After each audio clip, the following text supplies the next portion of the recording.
తెలుగు రాష్ట్ర ప్రజలందరికీ కూడా ముందుగా నా నమస్కారాలు. ఆంధ్రప్రదేశ్ అంటే అన్నపూర్ణాదేవి అని ప్రతి ఒక్కరం మనం పిలుచుకుంటాము. ఎవరైనా ఎక్కడి నుంచన్నా వస్తే ఆంధ్రప్రదేశ్‌లో మంచి ఫుడ్ దొరుకుతుందనే ఒక భావనలో ఉంటాము. కానీ నిన్న జరిగిన సంఘటన చూస్తే ఎంతో బాధాకరమైన విషయం.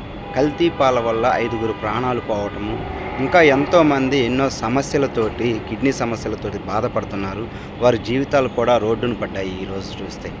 కనుక నా యొక్క చిన్న మనవి ఏందంటే, ఎవరైతే చేశారో, ఇక నుంచి చేయబోతున్నారో వారు ఒక్కసారి ఆలోచించి కల్తీ చేయొద్దండి.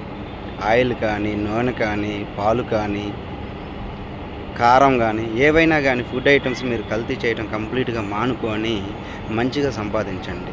మీరు సంపాదించే ప్రతి రూపాయి కూడా మీ పిల్లల భవిష్యత్తుకి ఉజ్వలమైన భవిష్యత్తు ఇవ్వాలే కానీ, దానివల్ల వాళ్ళ జీవితాలు కూడా చెడిపోకూడదు.